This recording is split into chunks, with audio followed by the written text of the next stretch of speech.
బాలరావు రచించిన పుస్తకాన్ని మాజీ మంత్రి సింగిరెడ్డి నిరంజన్ రెడ్డి, మాజీ ఎమ్మెల్యే, మాజీ ఎంపీ రావుల చంద్రశేఖర్ రెడ్డి పుస్తకాన్ని ఆవిష్కరించారు.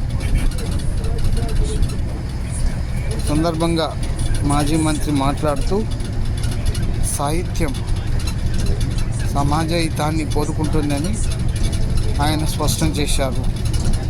కవులు, కళాకారులు ఎన్నో రచనలు చేసి ప్రపంచాన్ని చైతన్యం చేస్తున్నారని, పాలమూరు కవులకు, కళాకారులకు నిలయమని అన్నారు. కార్యక్రమంలో డాక్టర్ భూపేష్, పల్సా శంకర్ గౌడ్,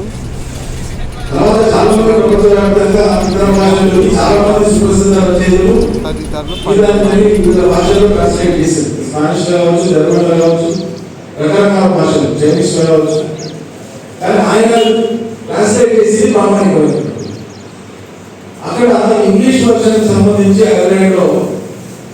అక్కడ ఉండేటువంటి ఈ గౌరవ రచయితలు వీళ్ళందరూ కూడా భారతీయ సంతతికి సంబంధించిన వాడు గీతానికి సంబంధించి చర్చ చేసినట్టు అనుకోకుండా అప్పటికే ఐర్లాండ్ లో ప్రసిద్ధమైనటువంటి ఇంగ్లీష్ రచయిత 20వ శతాబ్దంలో ఆసియా కాకుండా మిగతా భూగోళ మొత్తాన్ని ప్రభావితం చేసినటువంటి సాహిత్యవేత్తగా W.P. ఈట్స్ అనేటువంటి రచయిత పేరు. విలియం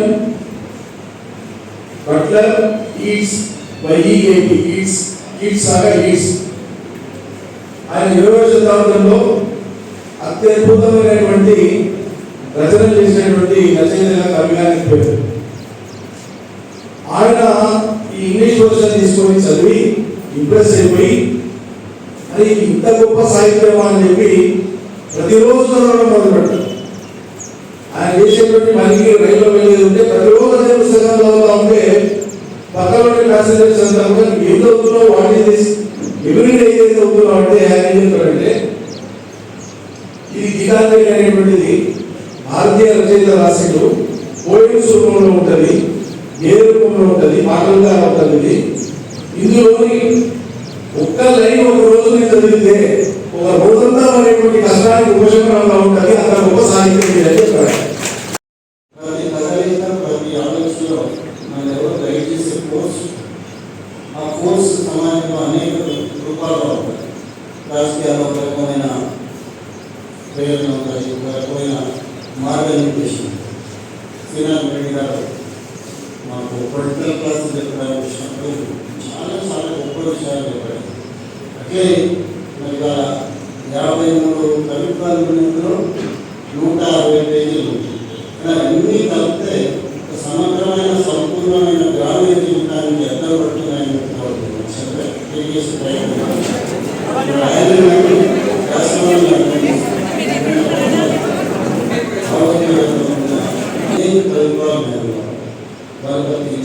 మొదలుకొని డాక్టర్ గారు మొదలుకొని అన్ని విషయాలు సమగ్రంగా సులభమైన భాషలో రాసిన ప్రత్యేకించి నేను మనస్ఫూర్తిగా వారికి అభినందిస్తున్నాను.